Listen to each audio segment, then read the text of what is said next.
Cada 10 de setembre a la nit, en aquest indret, es reuneix una generació de vilafranquins i penedesencs defensant la llibertat de Catalunya i alhora commemorant l'11 de setembre de 1714. Què sabem nosaltres sobre l'11 de setembre de 1714 pel Penedès i per Vilafranca?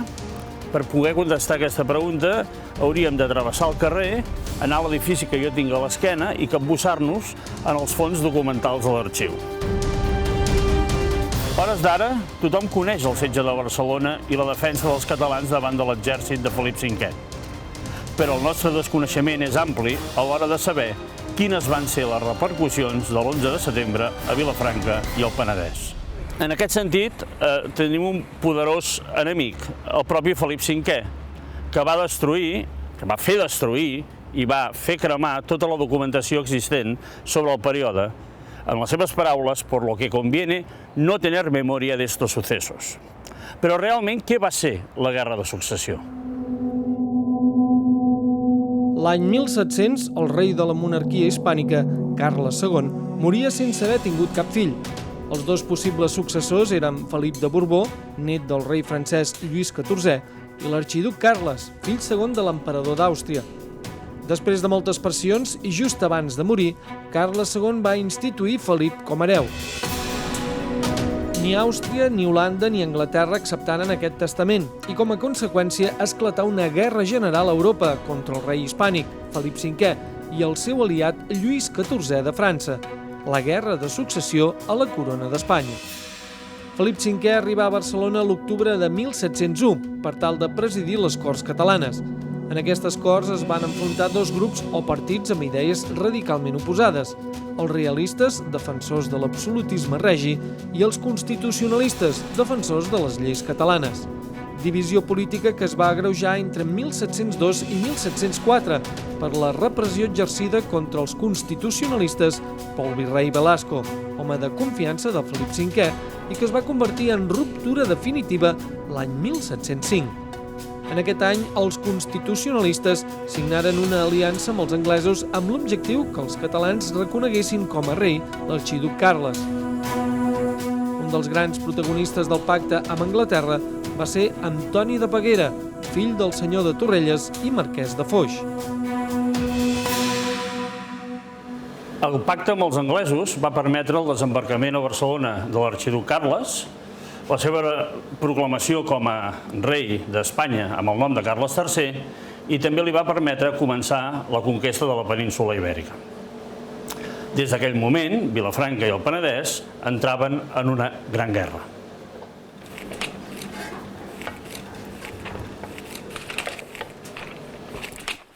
Ara per ara els historiadors no podem fer una síntesi acurada sobre el que va significar la Guerra de Successió al Penedès i a Vilafranca entre el 1705 i el 1712.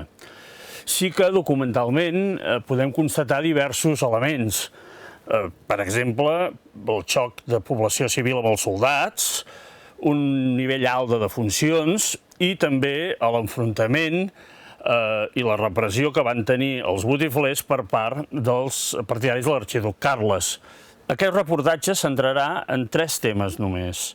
En primer lloc, la revolta de 1714 en el Penedès, en segon lloc, el canvi institucional en l'Ajuntament de Vilafranca i, en tercer lloc, l'aparició i la presència dels carrasclets dins de la vila en el període entre 1719 i 1720.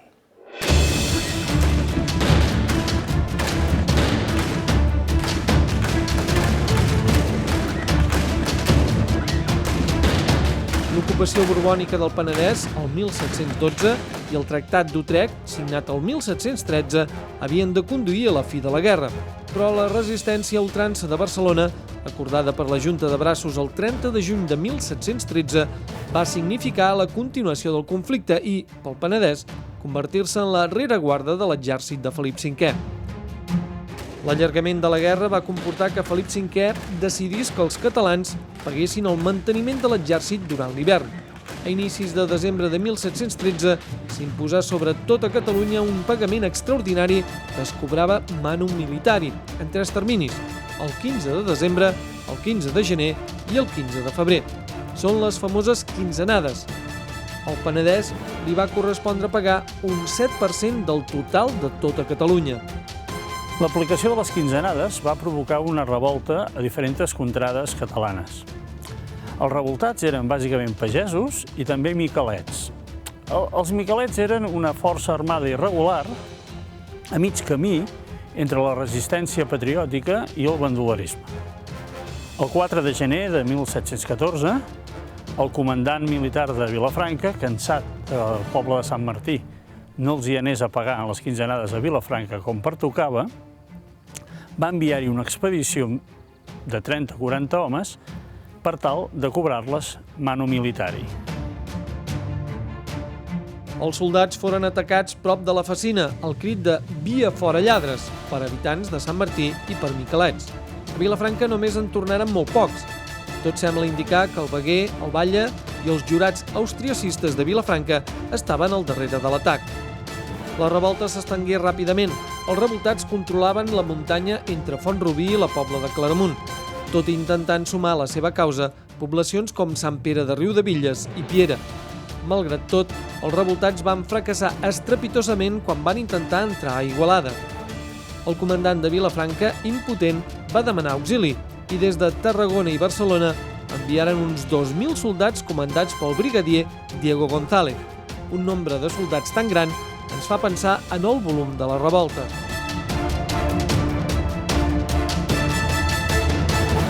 Els soldats, un cop atacada Sant Martí, es dirigiren cap a Sant Quintí de Mediona, on s'havien refugiat bona part dels revoltats. Assetjaren la població i l'atacaren.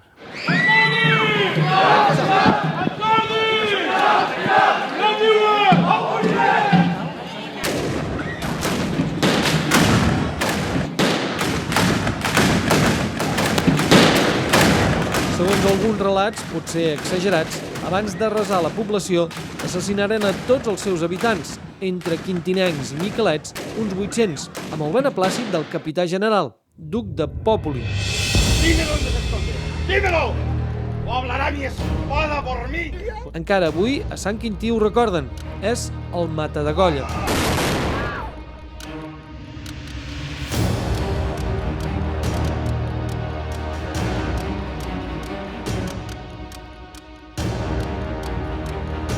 Pocs dies després, els soldats de Felip V destruïren la Torre de Claramunt, una de les bases dels revoltats, i el 14 i 15 de gener els castells de Castellví de Rosanes i de Corbera. Els revoltats s'escamparen amagant-se pel Penedès i el gruix més important trobaren refugi al castell de Querol, on tingueren un enfrontament amb els soldats. La repressió dels borbònics va ser molt dura. Un exemple el dona el fet que després de penjar els presoners els hi tallaven el cap i l'enviaven a les seves poblacions nadiues.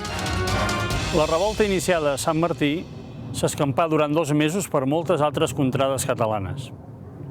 Però fou una revolta descoordinada que mai tingué el suport del govern de Barcelona, d'una Barcelona assetjada, ni tampoc l'ajuda de les escasses forces militars catalanes. Podem dir que a inicis del mes de març s'havia acabat qualsevol intent de resistència que no fos Barcelona.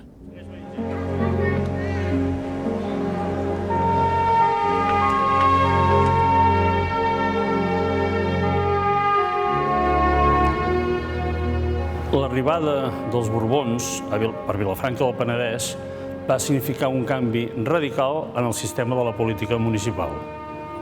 Des de feia més de 2 segles, el sistema polític de Vilafranca era un sistema polític representatiu, no democràtic, organitzat de baix cap a dalt, que es basava en un sistema d'organització social professional de la població vilafranquina coneguda per mans. Hi havia 4 mans. La població masculina de la vila estava inclosa en cadascuna de les mans i un cop a l'any es triaven, pel sistema de sac i sort, els 30 membres del Consell General de la Universitat, així com un comitè executiu format per 4 jurats. L'entrada dels Borbons va significar la desaparició d'aquest sistema. En primer lloc, va desaparèixer la representativitat, els jurats, el Consell General, i tot el municipi va ser organitzat, va ser dirigit per 10 persones. Aquest sistema es coneix com el sistema corregimental. A dalt de tot del municipi hi havia el corregidor, habitualment era castellà i militar, que era el cap polític, militar i administratiu no només del municipi, sinó de tot el territori conegut com corregiment.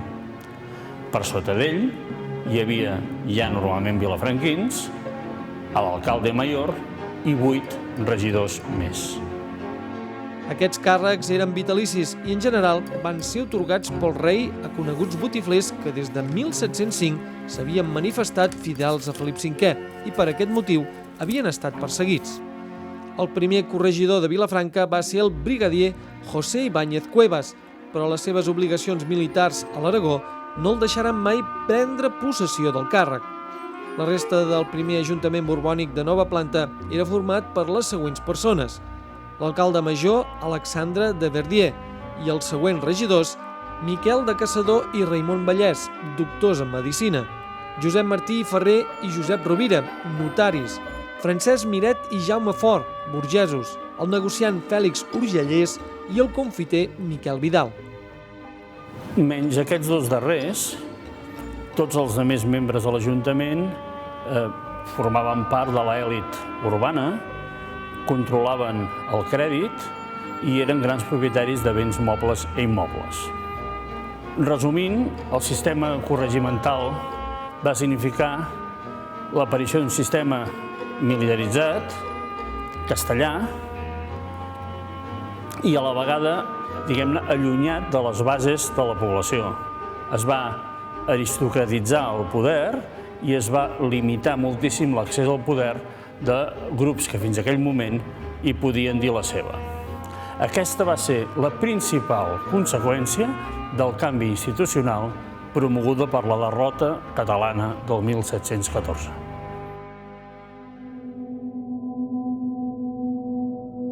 Algú podria pensar que la vida d'aquests botiflers vilafranquins hauria estat una vida plàcida.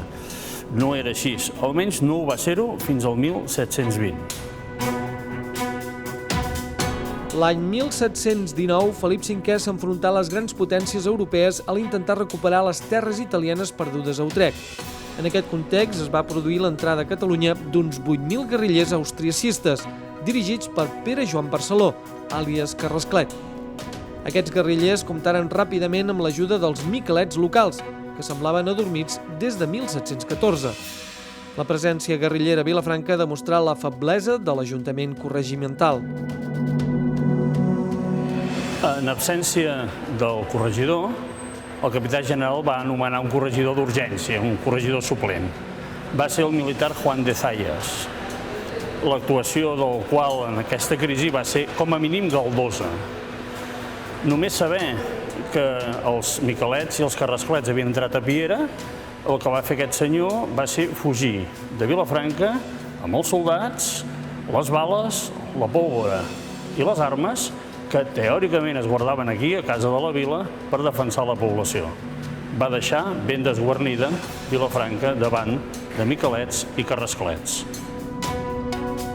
Per fer-ho tot més surrealista, la seva fugida coincidia amb la publicació d'un pregó exigint que els vilatans anessin immediatament a la casa de la vila per tal d'organitzar la defensa de la població. Amb quines armes? Els carrasclets, que tenien les seves bases a la Llacuna i Sant Quintí, encara tardaren 2 dies en fer l'entrada a Vilafranca.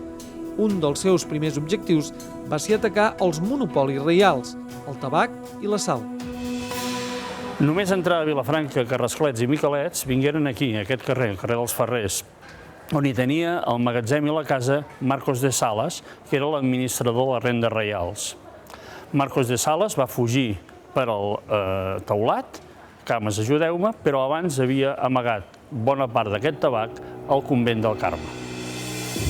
Els miquelets entraren a casa seva, la van saquejar tot emportant-se el tabac, la sal, els grans i la farina que quedaven a la casa. Va ser una ràtzia amb un objectiu polític molt clar, l'administrador dels monopolis reials a la vila. Carrasclets i miquelets van tornar a entrar a la vila el mes d'agost, buscant els botiflers més coneguts amb no masses bones intencions. Alguns d'aquests botiflers van fugir de la vila, d'altres es van amagar aquí, al campanar de Santa Maria, durant gairebé un mes.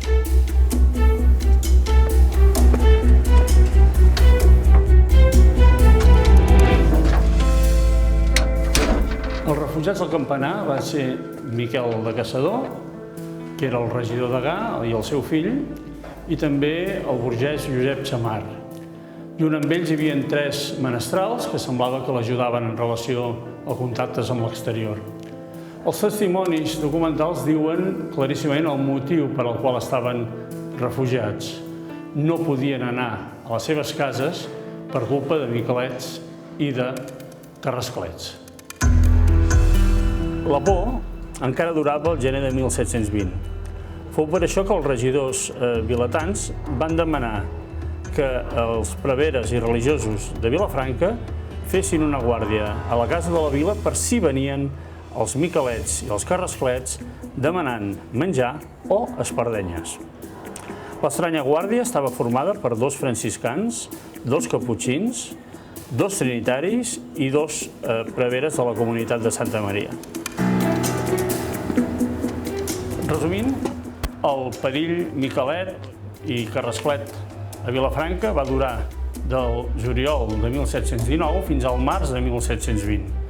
Durant tot aquest període, segons els documents, entraven a la vila cada dia. I el que sabem també segur és que el comerç de draps de llana va estar paralitzat durant tot aquest període. Fou aleshores quan s'inicià la repressió policíaca. Hem localitzat un seguit de denúncies acusant o exonerant a diferents particulars de connivència amb els miquelets. Sembla evident que la pagesia del Penedès va donar suport a miquelets i carrasclets. Fou per això que el governador militar de Vilafranca, un any després d'acabada l'agitació guerrillera, proposava, com a mesura per tornar a evitar revoltes, la destrucció sistemàtica de totes les masies. Sortosament, aquesta mesura mai es va posar a la pràctica.